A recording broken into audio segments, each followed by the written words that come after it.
noite. Antes de começar, vou dar uns recadinhos rápidos. Quem quiser a rifa que já foi anunciada é com o Fernandinho ZO ou com o Xavier ali, ó, no cantinho. Tem 2 listas passando, não precisa assinar as 2. A gente vai bater depois, tá bom? Quem tiver algum problema com a assinatura, é só procurar os meninos ali também. O próximo vai ser na terça-feira que vem, com o professor Jorge Grespan e Maria Rita Kel, às 19h30. É um pouquinho mais tarde, na Casa de Cultura.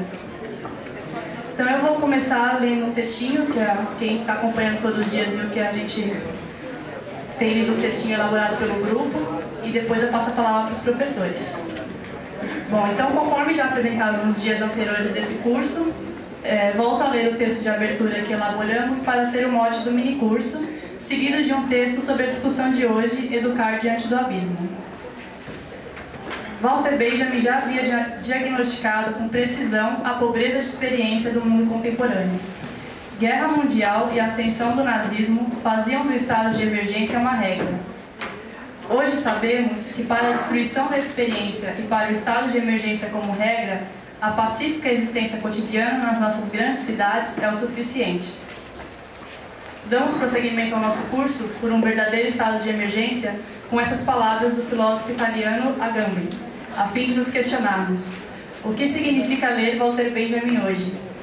Crítico do romance alemão, leitor atento de escritores franceses como Proust e Baudelaire, historiador da modernização urbanística europeia, pensador do fim dos modos de vida comunitários, teórico da filosofia da história universal negativa e ou da história fragmentária, que vê nos fracassos do passado um encontro secreto com o nosso presente, onde ele ainda pode ser considerado nosso contemporâneo. Pela multiplicidade de objetos investigados e pela multiplicidade de influências que o pensador alemão absorveu ao longo de sua vida, acreditamos estar diante de um pensamento de difícil interpretação e classificação. Judaísmo messiânico, romantismo revolucionário, marxismo heterodoxo, ou seria uma articulação de todos esses ismos. Enfim, nós, Grupo Desvios, acreditamos que longe de simples classificações, será a nossa capacidade de dar ouvidos às exigências teóricas e políticas do presente que responderá em que medida Walter Benjamin está do nosso lado. Imbuídos dessas ideias, pensamos em organizar essa mesa para discutir a educação na contemporaneidade. Conformidade da universidade com o Estado, ciência como escola profissionalizante e objetivo do conhecimento desvinculado de um compromisso com o ser humano inteiro. É esse o terreno educacional desenhado por Benjamin em 1915. Cito o autor. É um equívoco desenvolver exigências isoladas, enquanto cada uma delas, em sua realização, ficar privada do espírito de totalidade. Mas apenas um fato deve ser destacado como notável e espantoso. Na instituição da universidade, à semelhança de um gigantesco jogo de esconde-esconde, professores e alunos passam uns pelos outros sem nunca se enxergarem. O estudantado, que não tem o status do funcionalismo público, fica sempre atrás do professorado. E a base jurídica da universidade, personificada no ministro da Cultura, nomeado não pela universidade, mas pelo soberano, é uma correspondência semi-velada da instituição acadêmica com os órgãos estatais, por cima das cabeças dos estudantes e, em casos raros e felizes, também dos professores. Benjamin, a vida dos estudantes. Semelhança com nossa atual universidade à parte, inclusive hoje faz 3 anos da ocupação da reitoria da USP, nós, Grupo Desvios, convidamos os professores José Sérgio da Fonseca, da Faculdade de Educação, e Maurício Cardoso, do Departamento de História, ambos da USP, para debater na mesa intitulada Educar Diante do Abismo, a fim de compreendermos, com a ajuda do pensamento de Benjamin, a educação no mundo contemporâneo, onde não sabemos onde termina o surto de insanidade social e começa a rotinização do impensado. Então eu passo a palavra para o professor José Sérgio.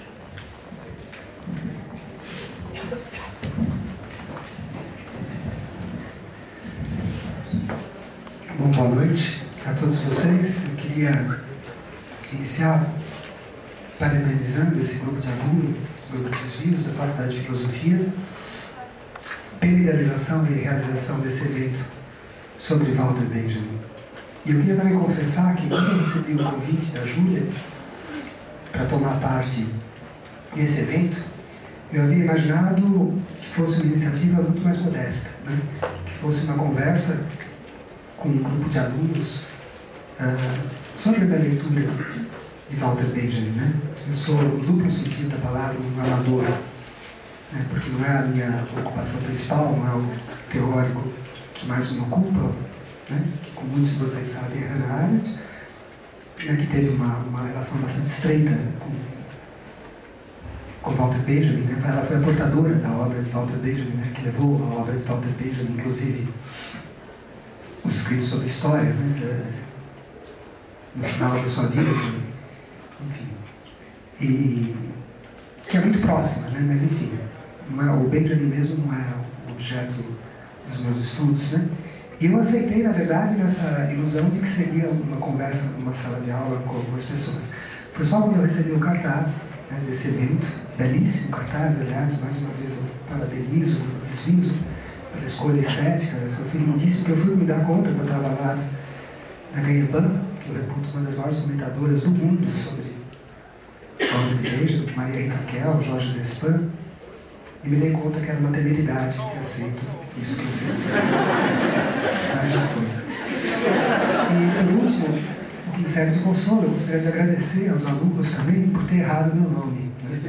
Meu nome é José Sérgio Fonseca de Carvalho, meu nome é José Sérgio da Fonseca, o que para mim é extremamente confortável, né? Porque se isso tudo for um fiasco, né, do qual eu me arrependo profundamente, eu sempre posso argumentar, não, então, aquele é o José Sérgio da Fonseca, meu primo, incauto, que aceita falar sobre coisas as quais ele não entende e tal. Eu, José Sérgio Carvalho, parecido comigo, mas outra pessoa. Então eu agradeço que vocês tenham feito esse equívoco, que pode me livrar de algum embaraço ainda maior. Bom, vamos lá.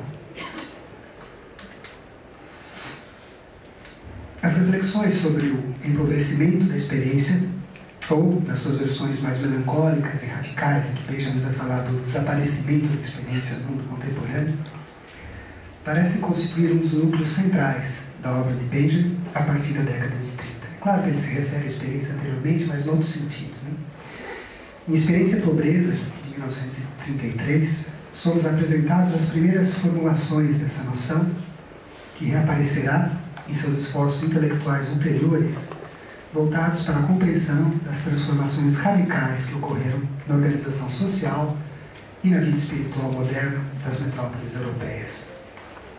Posteriormente retomada e aprofundada em seus escritos sobre Baudelaire e sobre Lescaut, notadamente o texto narrador, o conceito de experiência, sobre o qual a gente vai se debruçar longamente aqui, voltará a ter lugar de destaque nos escritos de Benjamin sobre a arte e sobre a história, respectivamente 1936 e 1940, ainda que em função de novas preocupações e de outros interesses.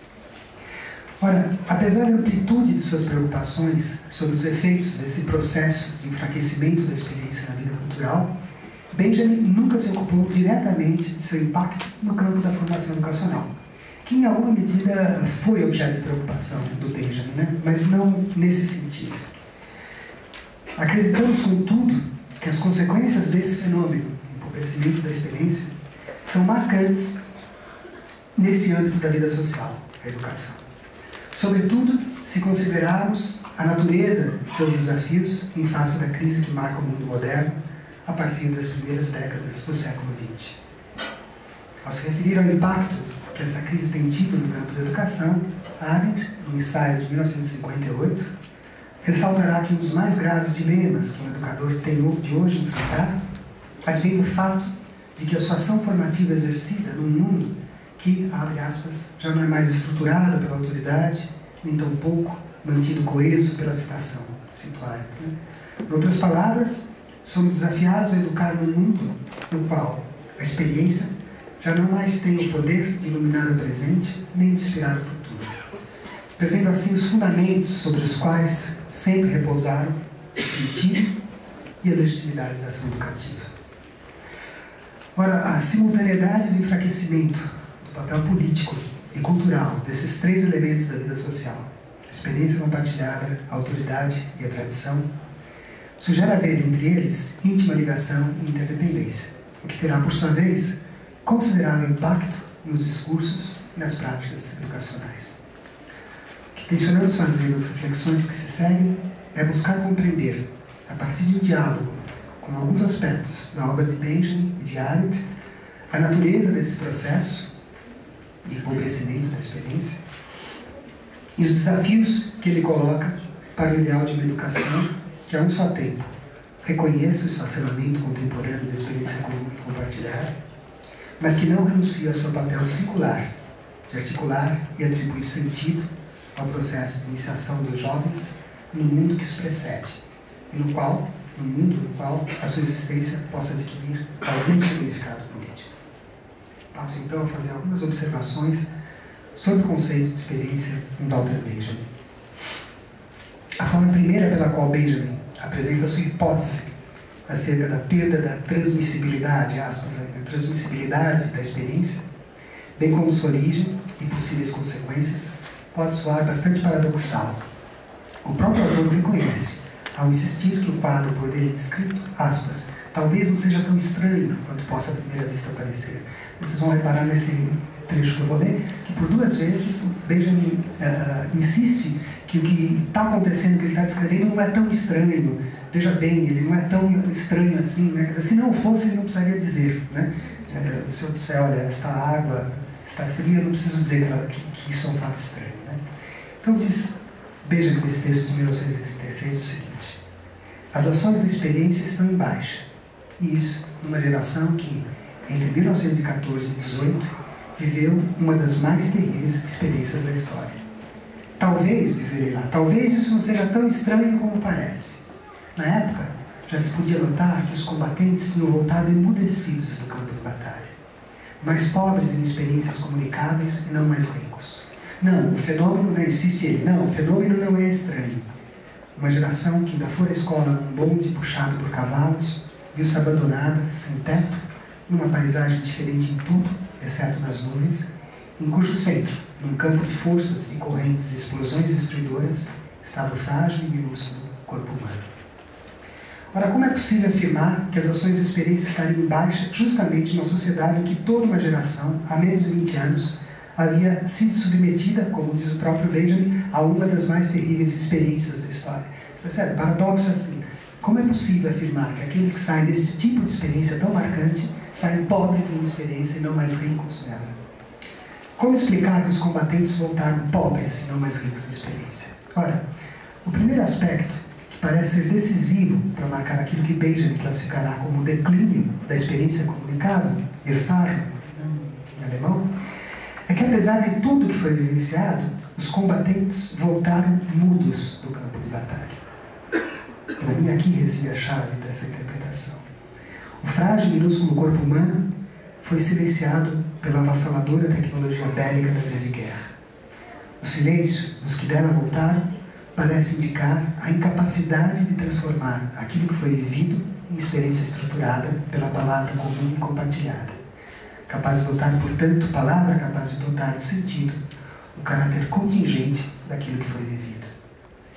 Tomemos como exemplo o contraste entre o silêncio em face do horror inexprimível daqueles que viveram nos campos de batalha da Primeira Guerra, ou dos que viveram nos campos de concentração da Segunda Guerra, e o louvor imortal que os poemas épicos gregos dedicavam à coragem de seus guerreiros.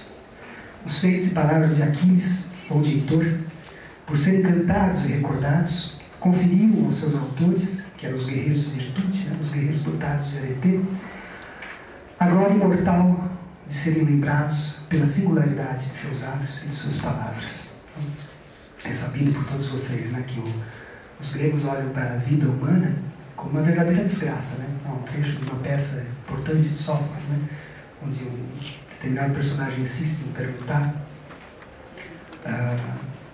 qual era a coisa mais bacana, importante para os homens, etc. Em um determinado momento ele se vira para esse personagem e fala: então, pobre idiota mortal, por que me faz essa pergunta? Né? A melhor coisa para você teria sido não ter nascido. E uma vez nascido, a melhor coisa é morrer assim que você possa. Né? Você diz que a vida tem para eles essa ideia trágica. E sobretudo trágica porque a nossa existência está fadada a se dissolver no nada. Né? Enquanto os deuses vivem essa imortalidade, né, a natureza vive o seu ciclo eterno, os homens, né, com a sua linha reta, são os únicos seres mortais. Né? E esta mortalidade que condena o homem, né, ao dissolver-se no nada, ela só pode ser rompida na medida em que as suas ações deixem traços neste mundo. Né? Ela atinge, portanto, a imortalidade pela lembrança dos seus atos, né? Que são cantados. Né? A narrativa, portanto, de uma guerra como essa, constituía uma memória pública, ao mesmo tempo que representava a afirmação de um ideal ético e de uma forma de se relacionar com a cidade e com a história. Era por meio da palavra comum dos poemas épicos que a vivência de um guerreiro e de um povo se transformava numa experiência comunicável e compartilhada. É nesse sentido que a experiência é capaz de criar um elo comum entre gerações que integram um mesmo mundo simbólico, ainda que apartadas no tempo e no espaço. Por isso, o caráter comunicável e compartilhável da experiência depende da possibilidade de uma elaboração simbólica pelo discurso daquilo que foi vivido, preservando em narrativas que encerram uma sabedoria prática, intersubjetiva e intergeracional. Estas, por sua vez, as narrativas, têm a potencialidade de criar vínculos de comunhão entre aqueles que narram uma experiência e aqueles a quem se destina essa narrativa, de forma que a experiência narrada incorpora-se naqueles que a ouvem na forma de sabedoria e na forma de visão de mundo. Ao mesmo tempo, promove entre os que a ouvem a identificação com o universo prático e simbólico que transcende o âmbito de suas vivências individuais, criando a noção de pertencimento ao mundo comum e à sua história. Né? Pensem vocês, por exemplo, nesse episódio da Ilíada, relativamente famoso, em que Thor sabe que terá que enfrentar Aquiles, né? Sabe que morrerá na mão de Aquiles, mas é um soldado e um cidadão de Troia. Né? E é uma cena extremamente tocante em que a sua mulher, tentando demovê-lo, dissuadi-lo de enfrentar Aquiles, leva a ter ele um filho relativamente novo, né? Um bebê ainda, e entrega para Heitor. E Heitor, ao ver aquilo, retira o seu capacete, a espada, o escudo, né? Pega o seu filho, afaga o seu filho, né? Ele toma um gesto como se ele separasse, né? O guerreiro cidadão do pai, né? Depois devolve o filho à sua mãe e veste de novo a roupa de um guerreiro. Ora, esse episódio cantado, né, relembrado, transforma-se numa memória comum que diz, né, que informa, né, com o seu sentido intersubjetivo o que significa a coragem, o que significa, o que se espera de um guerreiro e de um cidadão. Daí porque o narrador, para Benjamin, é aquele que traz em sua história o saber da experiência que, mesmo que tenha origem em eventos distantes no tempo e no espaço, constitui a memória e institui um saber compartilhado de uma comunidade. E mesmo que ele venha de muito longe, né? Os romanos, por exemplo, narravam para si mesmo, pouco importa o caráter verdadeiro do ponto de vista historiográfico desta afirmação, que eles eram descendentes daqueles que guerrearam em Troia. Né? E esta narrativa os animava, né? Essa narrativa dava sentido para a sua vida, né? Embora viesse de um lugar distante. Ora, o distanciamento crescente entre a vida cultural moderna e o saber do narrador atesta, para Benjamin, o declínio do sentido compartilhável das experiências condensadas em histórias e narrativas que compõem esse saber comum ao povo. Por isso, só podemos hoje rememorar, a partir de criações literárias, como os contos de Leskov ou os de Guimarães Rosa, para nós, né, o sentido dessa figura social, narrador, cujo ocaso, contudo, parece a Benjamin inexorável em face do modo de vida moderno e metropolitano que se instala a partir do final do século XIX. Daí a crescente dissolução das formas tradicionais de narratividade e atribuição de sentido às experiências que constituem e orientam o mundo comum. Tomemos como exemplo desse processo a criação dos espaços racionalizados das cidades modernas. Nelas o cidadão se transforma em transeunte, naquele que passa pela cidade sem nela se deter ou com ela estabelecer qualquer vínculo de pertencimento. A clássica imagem idealizada de uma comunidade de interesses materializada no espaço comum e público de encontro dos cidadãos, a ágora, é substituída pela de um espaço que permita a privacidade dos indivíduos isolados, com seus saberes fragmentados e especializados, mediados por saberes técnicos cuja compreensão lhes escapa. Basta aqui retomar, por exemplo, a análise que Benjamin faz de um poema, um crônica-poema do Baudelaire, que é relativamente famoso, no qual um casal apaixonado, caminhando pelas ruas de Paris, né? Paris já toda racionalizada pelas reformas de Haussmann, né? Higienizada, etc. E esse casal entra no café, né? Se coloca atrás de uma dessas vitrines, né, que esses cafés criam, e de repente aparece um pai com 2 filhos esfomeados que começam a olhar para esse casal, né, que está romanticamente tomando um café, comendo croissant, qualquer coisa que vale, e olhar esfomeado a felicidade daquele casal. Imediatamente, né, o homem do casal fica consternado, né, e perplexo com essa cena, né, de um pai com seus filhos passando fome e ele naquele conforto, e a mulher fica completamente apavorada porque fala: o que essa gente vem aqui atrapalhar? E o que nós temos é esse quadro bizarro no qual as pessoas convivem ali em 3 ou 4 metros, mas não tem entre si nenhum vínculo, né? Cada um está numa viagem, um perplexo com a pobreza que aparece, a outra incomodada com essa pobreza que incomoda o meu bem-estar, e aquela família, né, almejando o que eles não podem ter.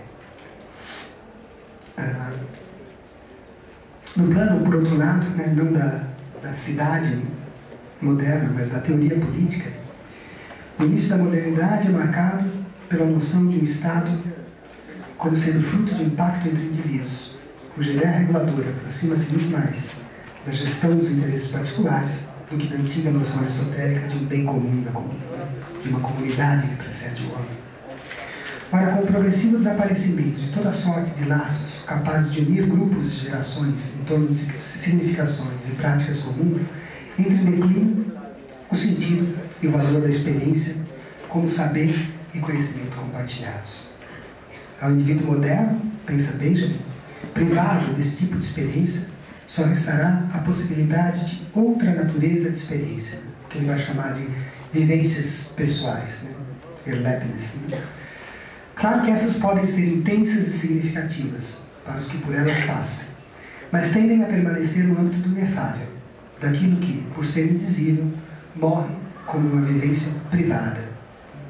Essa sensação a que se refere Benjamin, né, de uma vivência como substituição a uma experiência que pode ser comum e compartilhada, ela está expressa de uma maneira muito viva numa canção de João Bosco e Aldir Blanc, chamada, não por acaso, Transversal do Tempo, em que se diz o seguinte: as coisas que eu sei de mim tentam vencer a distância, e é como se elas aguardassem feridas numa ambulância. As pobres coisas que eu sei podem morrer, mas eu espero como se houvesse um sinal sem sair do amarelo. Ora, o desespero dessa experiência de uma vivência que se transforma em algo da ordem do inefável, da ordem do que eu não posso compartilhar com o outro, ela decorre de um fato bastante banal, mas apontado com muita clareza por Hannah Arendt, de que a realidade e o sentido dessa realidade só é possível para nós, humanos, na medida em que ela se consubstancia, se reifica numa linguagem comunicável e uma linguagem que tem aparição na esfera pública. Eu cito Arendt em relação a isso. Tudo que os homens fazem, sabem ou experimentam só tem sentido na medida em que pode ser discutido entre os homens. Haverá talvez verdades que fiquem além da linguagem e que podem ser de grande relevância para o homem no singular, isto é, para o homem que seja o que for, não é um ser político. Mas os homens no plural, isto é, os homens que vivem, que se movem e agem nesse mundo, só podem experimentar o significado das coisas por poderem falar e ser inteligíveis entre si e consigo mesmo. Claro, né, o que nós estamos falando aqui é desta característica de que algo que é vivido por alguém, mas que não pode ser compartilhado com o outro, em primeiro lugar nos causa desespero justamente porque cai no âmbito daquilo que não tem uma existência muito segura, né? Pensem vocês, por exemplo, na experiência religiosa, né? A experiência religiosa é algo de concreto e que faz sentido na medida em que ela é vivida e compartilhada com os outros, né? Por exemplo, a experiência religiosa de um transe num culto afro-brasileiro.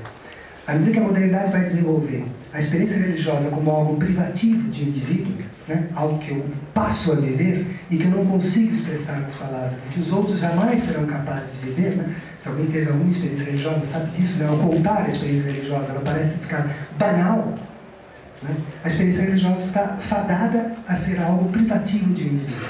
Uma relação privativa, na melhor das hipóteses, uma relação privativa entre o indivíduo e a divindade.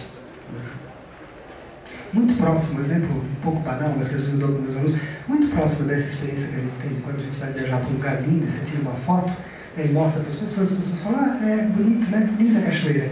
Até que, evidentemente, você encontra alguém que esteve naquele lugar, né? Então, esse sentido parece que sai do âmbito da privatividade e se cria uma validade intersubjetiva para essa experiência. Daí a alegria que a gente tem de poder compartilhar uma experiência. Bom, para que o sentido do evento tenha o caráter de experiência compartilhável, faz-se necessário que, pela palavra, ele possa vir a habitar um espaço entre os homens. Ao assim fazer, ele torna parte de um mundo comum, que os transcende, tanto no passado como no futuro. Um mundo que pré-existia a sua chegada e que sobreviverá à breve permanência. Note que não se trata da mera capacidade de comunicar a outros um evento, um estado, mas ser capaz de organizar a experiência vivida ou vivência e torná-la parte de um mundo comum de significações, de vínculos e de laços interpessoais. O enfraquecimento dessa modalidade de experiência compartilhável e constituinte de um mundo comum e o predomínio da experiência vivencial, privativa do indivíduo, são para Benjamin fenômenos solidários às transformações que marcam a substituição do trabalho artesanal pela produção industrial. Enquanto no primeiro, o trabalho artesanal, o artefato produzido traz as marcas da singularidade de quem o produziu, no segundo, a técnica impessoal permite a reprodutibilidade inumerável de objetos, eventualmente funcionais, mas sem aura. Cito Benjamin. Podemos dizer que a técnica da reprodução destaca do domínio da tradição o objeto reproduzido. Se me permite agora também de novo, a título de exemplo, o ponto que eu gostaria de colocar aqui, que ao meu ver é o que explica essa transição, né, de um mundo fundado numa experiência comum e compartilhada para o mundo da vivência, né, como solidário desse processo de desenvolvimento de uma técnica impessoal. Eu vou narrar um processo como esse que eu vi acontecer de muito perto, né? Parte da minha família é de Minas Gerais, e como parte significativa, os mineiros trabalham com queijo. E meu avô e meu tio tinham um pequeno laticínio em Cruzilha, no sul de Minas Gerais, e que em alguma medida era um laticínio que funcionava à base do artesanal, né? Havia então um queijeiro, já falecido, há muito pouco tempo falecido, o seu Dito, que aprendeu o ofício de queijeiro, o ofício artesanal de queijeiro, com imigrantes dinamarqueses que, por alguma razão inexplicável, foram parar em Minduri, Minas Gerais, e lá inventaram este queijo que a gente chama de queijo prato, né? Isso é uma invenção de uma família que fundou um grande laticínio Scandia, a marca ainda existe, mas o laticínio não existe mais, ele foi comprado por alguma dessas grandes indústrias, e o seu Dito, que foi mandado embora por uma dessas indústrias, acabou vindo trabalhar no laticínios, né, Cruzilha. E o seu Dito era um grande queijeiro, né, que fazia tudo por um saber que vem de longe, no tempo e no espaço. E claro que, como toda obra artesanal, ela é muito irregular, né? Então os queijos Cruzilha, né, eu já aproveito e faço uma propaganda, né? Os queijos Cruzilha eram de grande qualidade, mas uma qualidade irregular, né? E o queijo laticínio começa a crescer, etc, até que em determinado momento meu primo, que já havia tomado conta do laticínio, coloca 3 pessoas ao lado do seu Dito. E cada vez que o seu Dito fazia alguma coisa, eles anotavam. Então o seu Dito já pôr sal no queijo, na hora que ele estava pondo, eles papel um pouquinho, numa balança, e media exatamente quanto de sal o seu Dito pôr no queijo. Quantas vezes ele girava aquilo, qual a temperatura, como que ele fazia, etc, etc. E 3 meses monitorando o seu Dito e a qualidade desse queijo, fez com que meu primo, sem o saber, expropriasse um saber do seu Dito, transformasse em técnica o que era experiência. De sorte que este saber expropriado, né, de uma experiência pudesse ser codificado numa técnica que tornou o seu Dito supérfluo. porque qualquer um hoje faz o mesmo que